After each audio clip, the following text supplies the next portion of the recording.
tonight for our Tuesday lecture series. And as has been done in years and weeks past, please join us afterward for a reception that we're having in the library. If you came up the sidewalk here from the main entrance, the library is on your way back out. We have some light refreshments available to give you a chance to talk to Josie a little more. Also talk with some of the interns and the students that are here with us, and get to know a few more folks here at Lakeside. So I want to extend a sincere thank you to Josie Hoien for joining us tonight. Many of you in the room know her, either from just being a local community member, but she I think spent a little bit of time with the Lichen course here as well at Lakeside, so a few students were familiar faces to her also. But she is here to give us some background on some of her experiences that she's had. She was a 2020 grad at University of Colorado, but an Iowa native, and has spent some time in Alaska with the Juneau Icefield Research Program. So pretty cool, right? And on a day like today, we want to hear about something really cool. So thank you all for being here, and thank you, Josie. Thank you so much.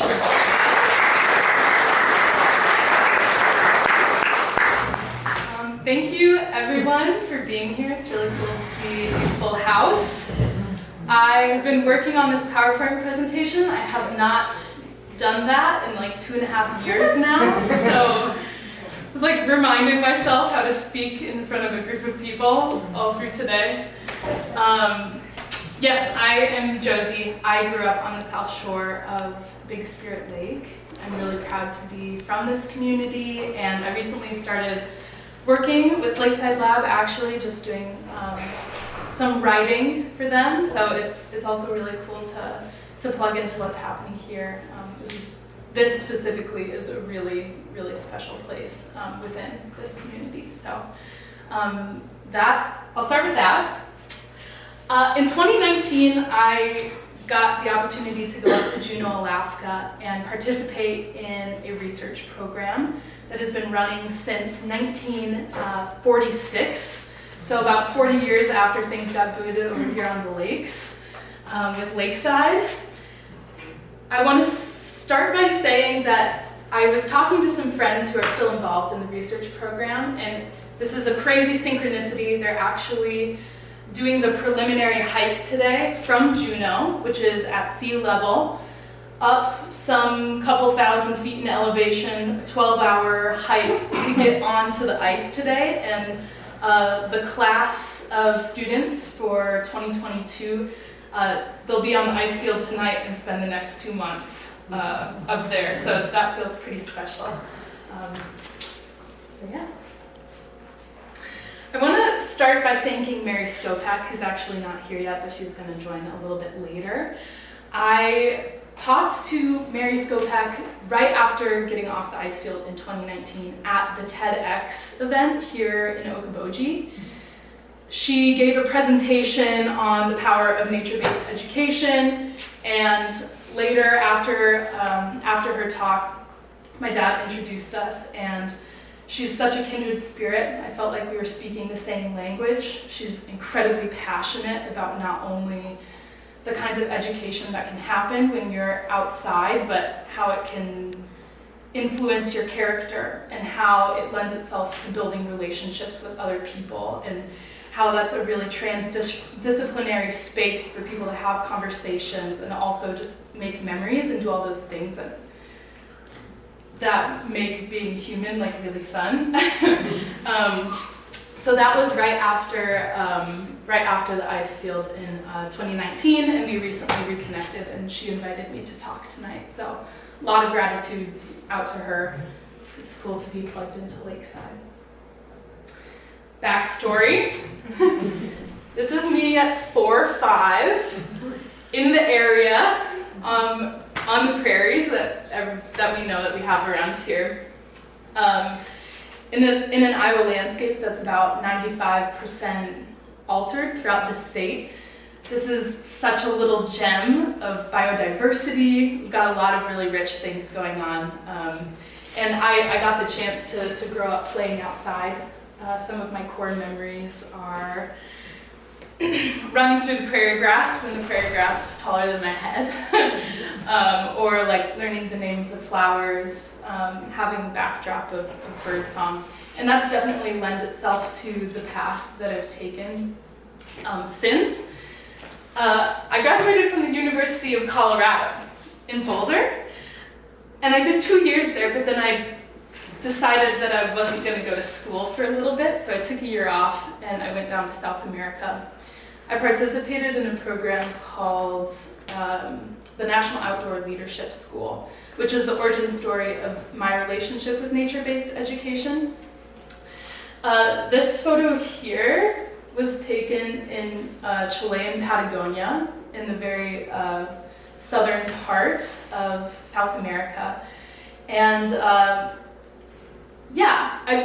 going to college before, I was interested in media, and I think I thought I would be wearing blazers in a city at some point, and quickly realized that being outside was a little bit more fun. So through this opportunity, I lived in a tent for about 5.5 months and got exposure. Education kind of took on this new sparkle, I guess. You know, it's more fun to learn about the stars when you're under the stars, when they're coming out like right away at night, and it's more fun to learn about the tides when that dictates how you can like move through an outdoor space. So yes, I guess going back a little bit to this presentation, I'm talking about my time in Alaska. This is also, I'll be telling stories, I have photos. This is in a lot of ways an ode to learning about nature and nature, which, very powerful. Also, quick question. So who here is an undergraduate student? Okay. And we have some grad students as well. A few grad students. And lots of community members. Any Lakeside faculty? Okay, cool. Thanks. What about people who are studying like not science, something not in the realm of science? Okay, awesome. That's good to know. So I graduated with a degree in geography, and I got the chance to do science. Yes, thank you, Rebecca. I got the chance to do a lot of science when I was out on the ice fields. However, since then, I have grown more interested in science communication and the writing and the art and all of the cool things that happen around the science that are really, really crucial and are becoming more recognized as being really exciting and beautiful and crucial. So I'll kind of venture into that realm a little bit, and I'm excited to have conversations with you. So based on this experience, I graduated, so I took a year off of school, spent all this time outside in the backcountry, doing hiking and sea kayaking and all of these things.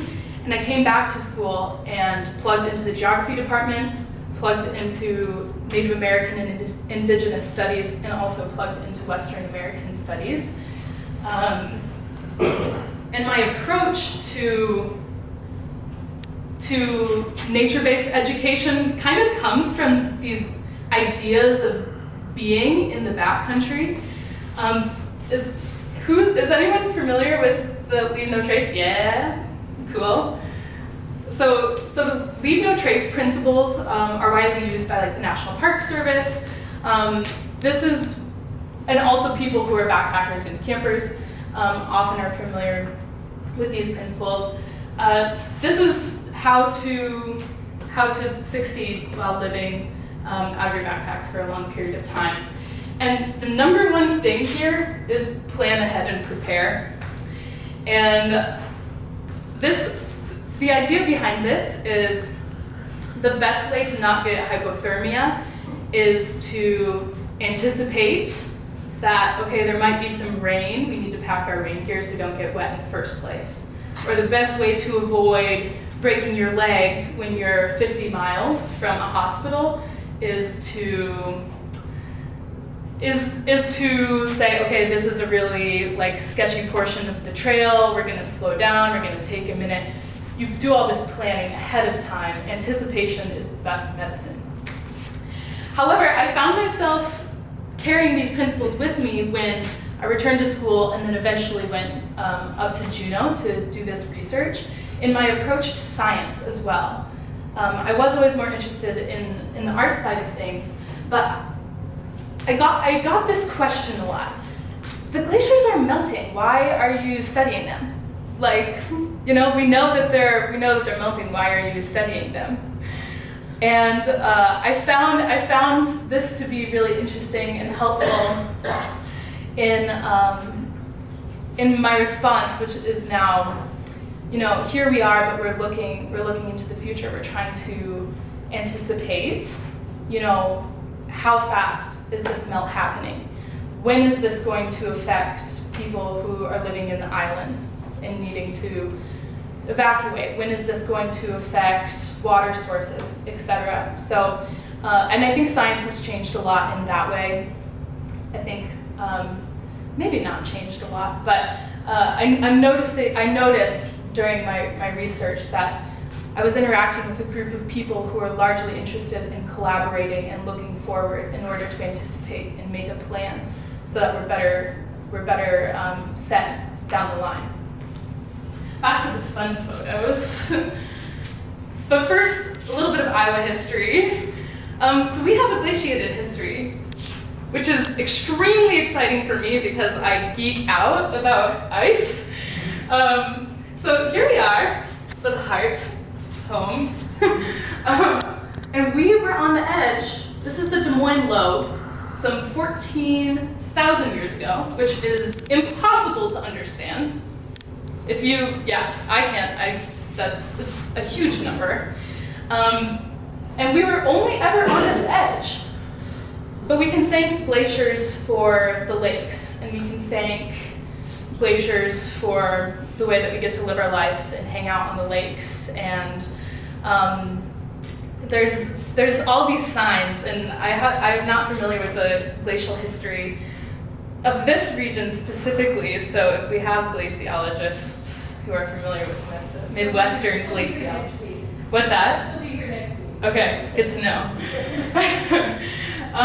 We do have this glacial history, and when I went to Alaska, right, I'm with a bunch of people who are Alaskan. They're hanging out up in Juneau. They're doing this research because that's their backyard, and they want to hang out there, and they love it there. And here I am, some podunk kid from Iowa, being like, okay, I'll go up to Alaska, but like, what does that mean to me, you know? Well, this is what I'm familiar with. You know, I didn't know much about ice. I had seen glaciers, but I was familiar with the water. This is the South Shore of Big Spirit. And we don't have the mountains like they do up in Alaska around their clear bodies of water, around their glacial lakes. But I found myself, once I returned, imagining a glacier like retreating and melting into the water here, maybe something a little bit more like this, which is in Juneau. This is the Mendenhall Glacier in Juneau. I went swimming April 1st this year for the record, and I had to play this mind game with myself. It was freezing. And I was like, okay, just imagine that there's like the glacier like melting into the water. But yeah, this is Juneau. This is the Mendenhall Glacier. This is the really famous one. But at one point in time, you know, there's people living here, and maybe, you know, their interaction with the lake was, okay, the glacier's melting out of it, and it's literally ice cold water. So that was interesting. That was my connection. I'm gonna come back to this idea. So I went up to Juneau in 2019, like I said. I spent 2 months up there. And there's a lot that goes into this expedition. It's a research program, but this is a backcountry environment where there's a ton of logistics to figure out ahead of time. We're in camps. We have, you know, the mess hall, we have the library, we have the outhouses. but we are like very far away from everything. So these are just some of the things that we ironed out for about a week before anything else was said and done. The people who were involved, first and foremost, I was part of a 36 student cohort. We have 36 students. We have 5 core faculty who are with us for the hike up to the ice, 2 months of being on the ice, the hike down from the ice, and all of the wrap-up. They're with us the entire time. We have 8 safety staff, non-scientists, people who they know the rope systems. They have the plan for the day. They're saying, we're not gonna go this way because it's been hot for the past 2 days, and if we go that way, we're punching through snow bridges. Snow bridges being the layer of snow on top of a crack in the ice. When it starts to get too thin, it can go miles deep into the ice. So they're always calculating, checking everyone's backs. We have visiting researchers who are flying onto the ice field to do their own independent research. That was super fun. International researchers just kind of arriving on a helicopter every few days, and they're like, all right, this is what I'm doing. This is what I'm researching. You're like, okay. We have logistics staff down in Juneau who are sending in fresh food rations. Otherwise, we're eating canned food all the time, which we did eat a lot of Spam. They're organizing the helicopters. They're checking in with us every day on the radio. Okay, is everyone okay? What's the plan? Do we need any evac? Do you need any extra supplies? Is anything broken? What can we do for you? We have research equipment. We know how expensive that can be. Some of those devices, that would be an incredible business to be in, all the expensive things that you need to do some of this research. Group gear, etc. Yeah, lots going on there. Okay. I'm gonna do a little transport here. I've been doing a lot of talking, we haven't even gotten to the exciting photos yet. But I am gonna read a little something. You can close your eyes if you want. Keep them open, get the photo, whatever. In 2019, I signed over my soul to the snow white void of an Alaskan summer. If you ask any local where to find Juneau on a map, they reference their hand, thumb down, and point to the crotch between their thumb and forefinger. The armpit of Alaska, they'll say. The armpit was also the name of a bunkhouse in the middle of the Juneau Icefield, one of the few silver huts propped on a rock island peeking out of the ice ocean. In the armpit, my sleeping quarters, in the armpit, Southeast Alaska, everything stays wet. Clouds and fog sometimes restrict visibility to no more than a foot, erasing the line between white air and white ice. Travel can become an earthless feat, moving forward into a boundless, dimensionless swath of white. We skied across the ice, strung together in 5-person rope teams, one member rigged every 10 meters down a static line.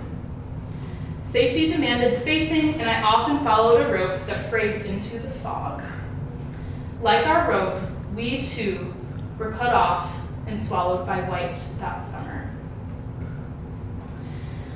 That's a little taste of what things were like. We did have unseasonable sunshine. I added this and I was like, oh, well, all my photos are actually incredibly sunny. But alas. Here's a little bit about the journey getting up to the ice field. We start in Juneau. This entire time I'm thinking about lakes. People are looking in all different directions, you know. People from Alaska looking up to the ice. I was looking back the entire time. We started coming up to the edge of the ice sheet to start. We have the rivers running down. We punch through this more temperate forest into above tree line. This is what they're doing today, which feels pretty cool. Plant life comes down to lichens and shrubbery as we gain in elevation. We finally get on the tongue of the glacier, and then we find ourselves somewhere like this, on a Nunatak, which is a rock island poking out of the ice. This was camp number 1. There are 40 camps across the ice field today. None of these were built by people who know how to build things. They were all built by scientists trying to make do so they could do their research. This is Camp 1. So, a little visual that's interesting about this photo. So, in the history, I crossed the ice field with people who've been on the ice field in the last 30 years, who remember coming out this door and skiing directly onto the ice. Now it's a bit more of a boot pack coming down around, this is a steep slope, coming all the way down to get on the ice so that we could go out, ski every day, do the research that we needed to do, and then return back to our little island here at the end of the day. A few things. We have the library. The most important buildings on the ice field are the outhouses, and they always have a good view. So we have one here, we've got one here. We have the mess hall here. We have, what would this be? Bunkhouse. And I'll go through that a little bit more as well. So this is looking back. This is what I have going through my mind. Okay, we're on the ice. Where's the water? Where's the melt? This is what I'm thinking. Here's the inlets outside of Juneau. First camp, we can still see all the water. Here's a better idea where we are. So here's this armpit that we mentioned. This is the Juneau Icefield. There are 4 primary camps. We have Camp 17, 1, 2, 3, 4, and then we end in Atlin, British Columbia. There's a camp set up here and set up here. This one specifically, the traverse is too long to do in one day, so we'd set up and camp on the snow in between. Otherwise, we could do a traverse in one day, and then every day you'd go out on your skis, do the science, and then come back to the base camp. A little bit of history here. Here's Maynard Miller. The research program is affiliated with University of Alaska and University of Maine. Glaciology departments are in the most random, I swear, the most random schools. But Maynard Miller, we bring the student into nature, and that makes all the difference. If this sounds familiar, maybe you recognize this person, Study Nature in Nature of Lakeside. Like I said, McBride had it going on about like 40 years before Dr. Maynard Miller up in Alaska. That's Lakeside. This was the original crew to go across the Juneau Icefield. A little bit of a boys' club. That's changed. This was my crew. This night we did what we called fancy dinner. But we all only had, the same 2 pairs of pants, so we got a bit creative with towels and whatnot. This group is not all scientists. This was something that really attracted me to this experience. This group is very interdisciplinary. There are artists, there are journalists, there are people who are in this just because they love mountaineering. There are people who are in this because they have mechanical skills. There are people who are in this because they love the science. There's people who are in this because it was a mixed bag, and it was rich. I have a poem to share. Because these were the maps that we were working with. And a glacier is a frozen river, which, it's a frozen river. The thing about a river, which my family is learning. We're tracking the middle fork of the salmon right now to see what the flows are doing out there. It changes a lot. How much water there is, the banks of the river. It's not something you can really put down on a piece of paper yet. We do it all the time. And I'm a geographer. I love maps. But this is a poem that I wanted to share. That the map you were given doesn't work doesn't mean you were lied to, though this might be. More, that since your grandfather mapped the river, the course of things has changed. Our job is to update the map, knowing that someday our map will no longer fit, because the life of that river, the story of that river, the maps left by those who lived along the river, none of this stands still. There is only the unexpected moment when the soul, the heart, the world, and the sun are briefly aligned. When what you feel, what I feel, what the world needs, and what life has to offer fills our cup. All we can hope is that the river will round us and quench us with its many tellings. These ice rivers are miles and miles thick, which again is impossible to wrap your head around.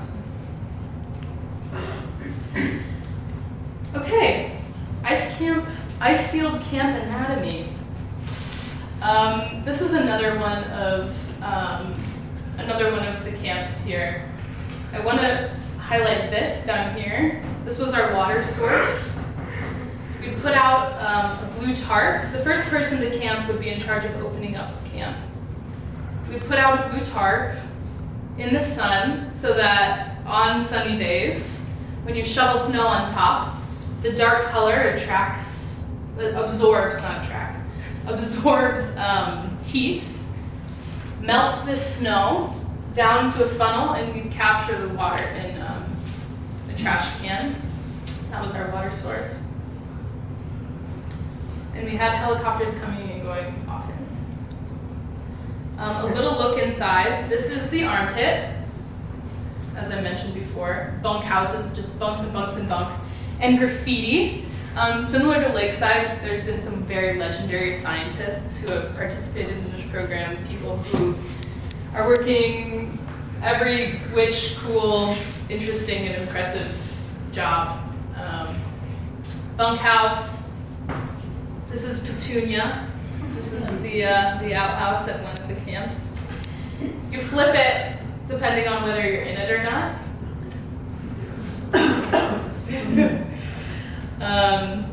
Every camp had, the bigger camps had some kind of space where visiting researchers could give lectures. And again, similar to Lakeside, the most organic library we've ever seen.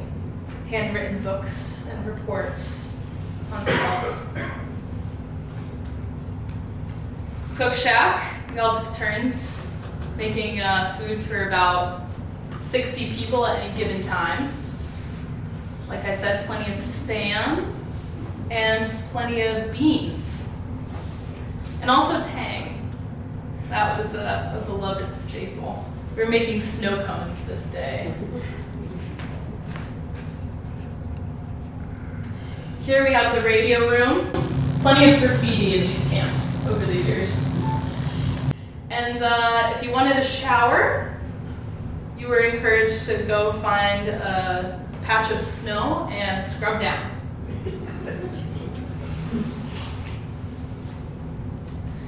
Laundry looks a little bit something like this, and honestly did not happen that often. And over here is the swill slope. We had always had a designated place where dirty dishwater, food particles, that sort of thing would go. So it was in a somewhat isolated place. We always joked about how interesting it would be it would be to do research on the swill slope and just see what kind of funky things are growing there. The daily commute looks a little bit like this. Long ski teams going out for maybe a couple hours, doing what you were doing, coming back in.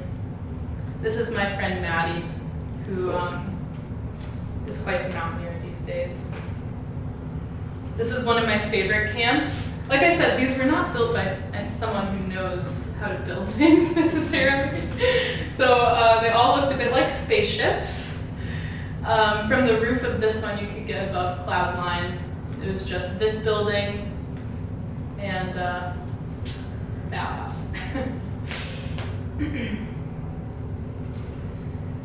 Different actors who came into play during this time.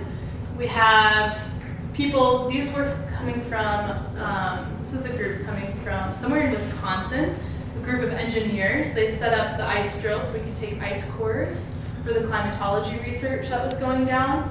And they were so stoked to be there. This is Chris. Chris often is found on the Antarctic continent, doing any which thing there, but he was with us for a period of time as safety staff. Speaking of safety, our research is actually such a small portion of this experience because there's so much that has to happen beforehand. Like I said before, well, I don't know if I did say this, but before we can do anything, we're having 3 of the same conversations about safety, and then we're talking about it again. Just like going over and over and over, and also learning a lot of technical skills. So we were learning rope systems, we were learning knots, we've got the pressic, we've got, this was set up in the warehouse beforehand so that we could practice. We also did some practicing on the ice field before we got to do any research. So this would be like a half-day activity where we'd all file out and practice jumping into the crevasse and see if your team would rescue you with their ice picks. You know, trust fall.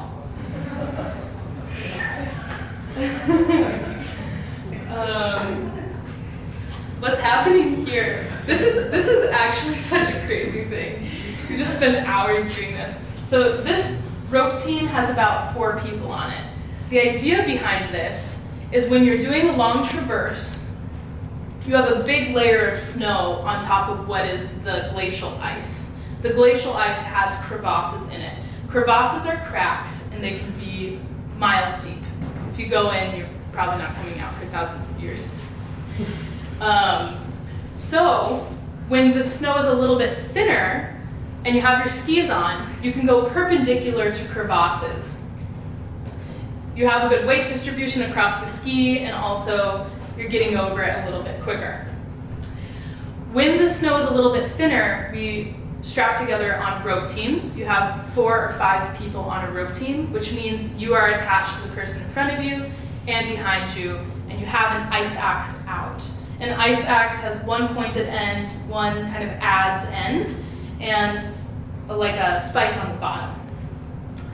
Let's say the person in front of you punches through a snow bridge and is falling. You're getting pulled forward, and it's your job as the rest of their team to turn around and dig your ice axe into the snow so that they are dangling on the end of the rope but not falling into the crevasse. And then there's a whole system of setting up an anchor. You dig into the snow, you set an anchor, you set up a rope team, and then it's the rescue component. Like I said, this skill set, it was a lot of time devoted to making sure everyone had this. And your team checks you, because it's their life on the line. You know? Oh, you're not doing that well enough, do it again. I'm the one going down if you don't know your stuff, you know? So, pretty crazy. So this one is maybe less of a safety and more of like a rescue strategy. And I wouldn't say this is the #1 go-to, but when you don't have much and you're in a sticky situation, the name of the game is improvisation. So this was a little rehearsal in, oh, someone broke their leg, what are you gonna do? We're 5 miles from camp, figure it out. And then this was when we got to use all of these skills to do research and add to this data set that's been running since the 40s, which is powerful, was powerful for me. This is Maddie again. This is the mass balance team. Mass balance team goes out and measures how deep the snowpack is from the past winter. Every year you get new snow. How much snow? We use this information to know if it's a healthy glacier, if it's an unhealthy glacier. Is it going to melt more than the snow we got? That's how that's helpful. You can see these holes going down the way. You can strap up on your rope system here. You can use it to rappel down into this and take snow samples. How dense is the snow? Going down into crevasses, another application. Another thing, so this person that I have a quote from is actually a lakeside person from some of the interviews that I've been doing recently. Matt Julius, he is a legend. I don't know much about him, but I know through one conversation with him that he is probably as good as they get.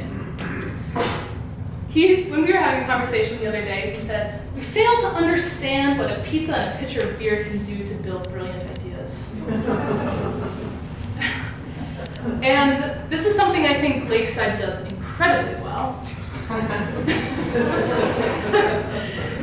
You know, it's not the things that you're learning in the lecture. It's not the things that you're learning when you're doing the research. It's like the conversations and the things you build when you're not doing any of those things. You're just living in a community of people who are like-minded.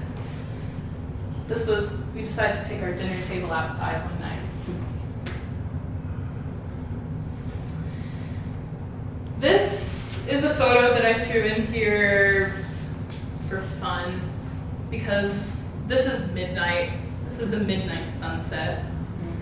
This is after hours and we got to go skiing. You know, it wasn't always the science, although the science was pretty cool. Here's some of the science that was happening for people who are jazzed on this. We had some climatology, we were taking ice cores. With this sort of thing, what we're looking for is the air trapped in these bubbles. We can isolate and capture that air and know what was going on when this ancient air was free in the atmosphere. We can use that to figure out climate information.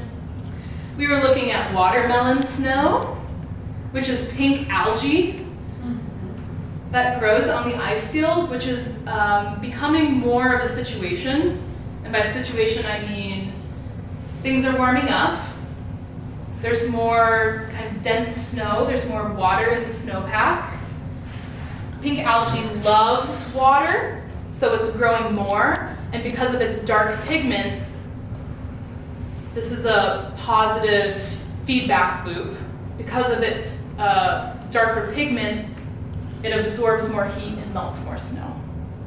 So if glaciers are melting at this rate, we have pink algae on the scene and it's accelerating these things. So we are looking at the conditions that these pink algae like to grow in. Side hustle. I love lichens and I know very little about them still. But this was me like most of the time. Everyone's like, "Josie, what is your research?" And I'm like, they're like, "Are you studying lichens?" I was like, "No, aren't they beautiful?" But we did manage to make a little bit of a collection, which had never been done before, where we were identifying the lichens. We made the little boxes for them out of Spam boxes and lime green duct tape. Yeah, fun stuff. Mass Balance, this is the Mass Balance crew. I included this logo because before you go on the ice field, you decide what research you want to be part of primarily. And everyone who joins the mass balance crew, which your job description is digging really deep holes every single day, kind of have this like macho chest bump vibe at all times. And they made this sticker, which I think is so funny. They're coming back and like, oh, mass balance. But I got to go out with them one day and do that snow sampling. I was part of the geomorphology research group. Geomorphology is the study of landscapes and how they change over time. So looking at a valley that was carved by a glacier, looking at, etc. We were taking drilling rock cores. Here's me with the drill, going through granite. We were at this for many, many hours. And we were getting this, which is one cohesive bit of rock that stretches all the way down. What we ultimately ended up doing with this was we sent it into the lab, and you can figure out how quickly the ice. We were constructing a deep. Whoa! Why can I not talk right now? We were constructing a glacial thinning rate, which I can talk more about that if anyone's interested. But into the exciting part, in my opinion, is art.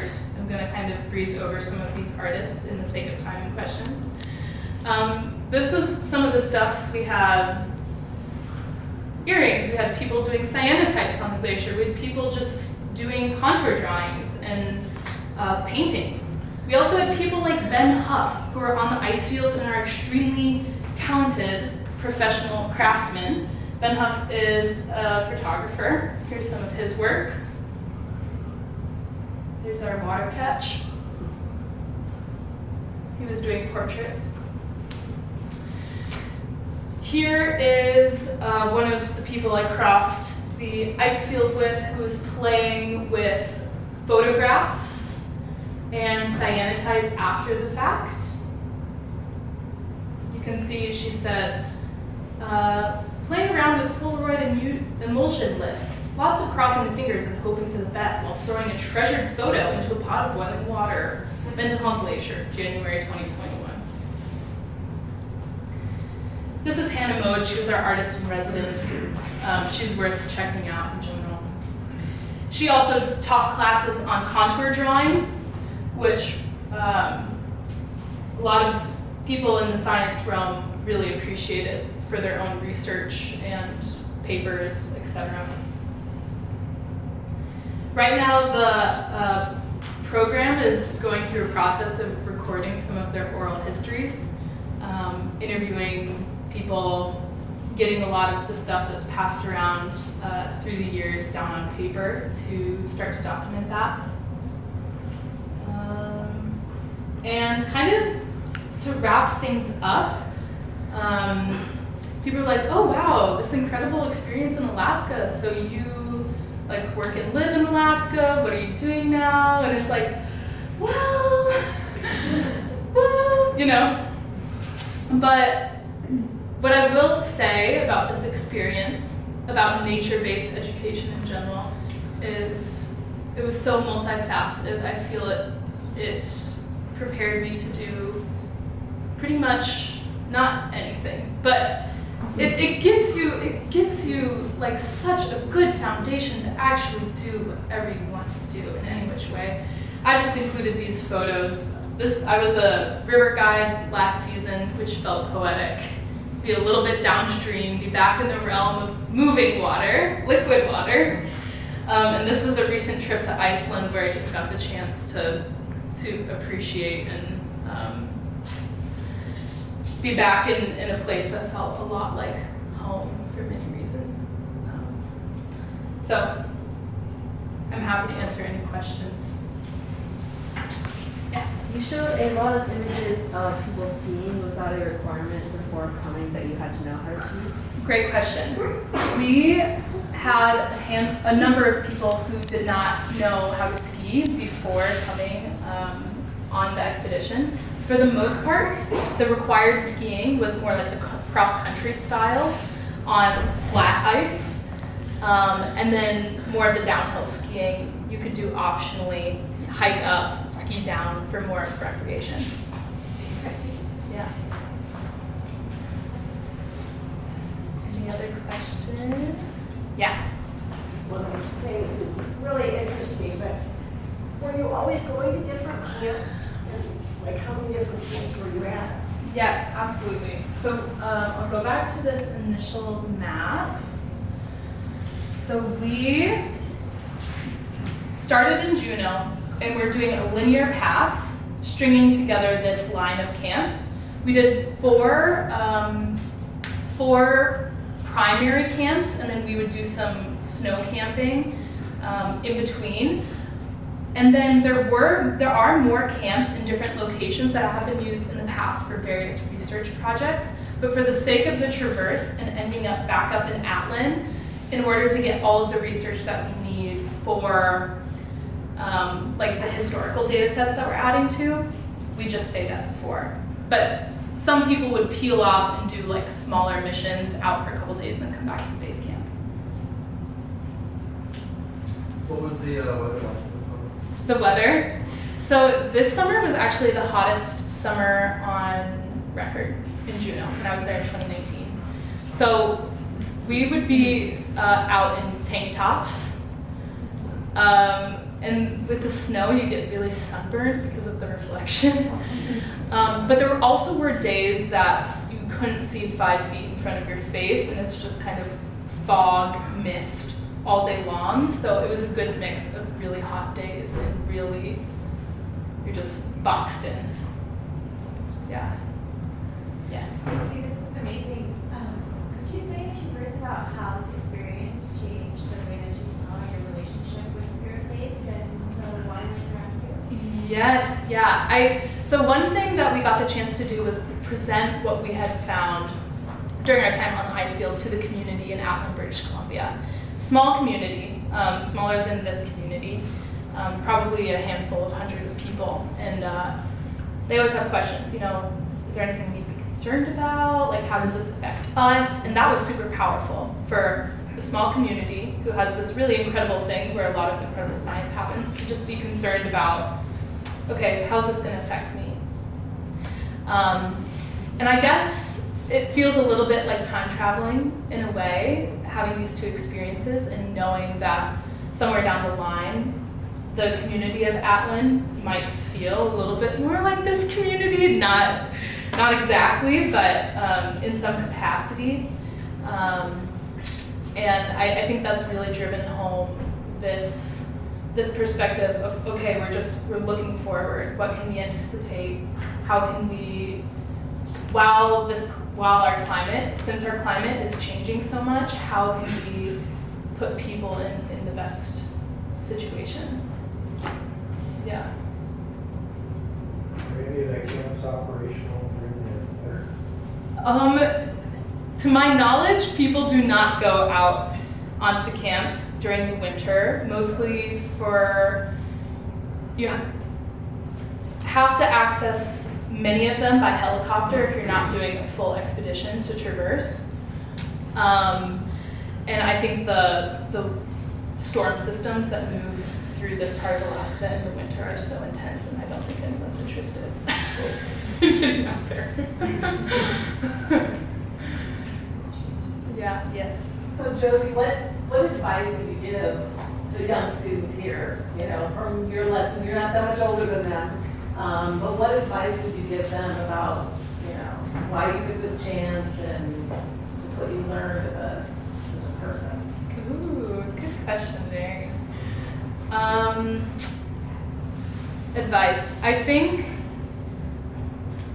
fieldwork opportunities are really incredible. There are also so many more fieldwork opportunities that exist than even I knew about before participating in this, but it can be a means of employment if you like being outside and you like working with people and doing things with your hands. Like, that is a totally viable path for employment.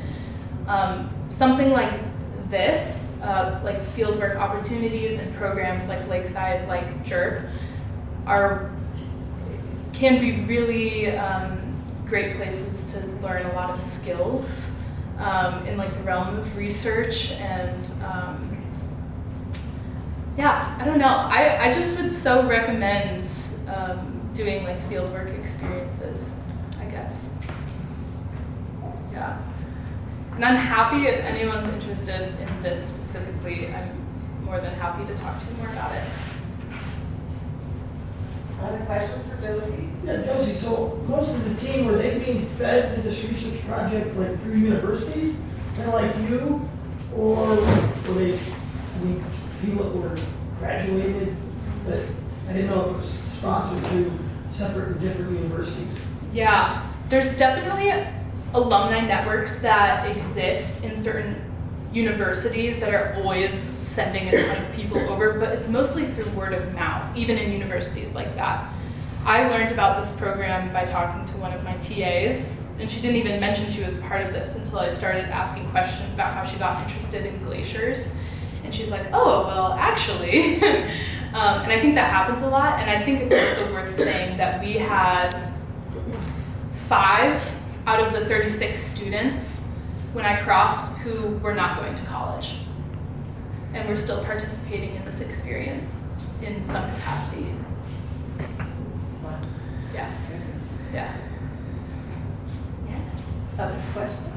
Yes. So Josie, based on what you experienced, knowledge, experience of what occurred up there, I assume you came away with significant concern about climate change. How can you communicate that in your potential new career writing to tell people that it is really happening? You were there.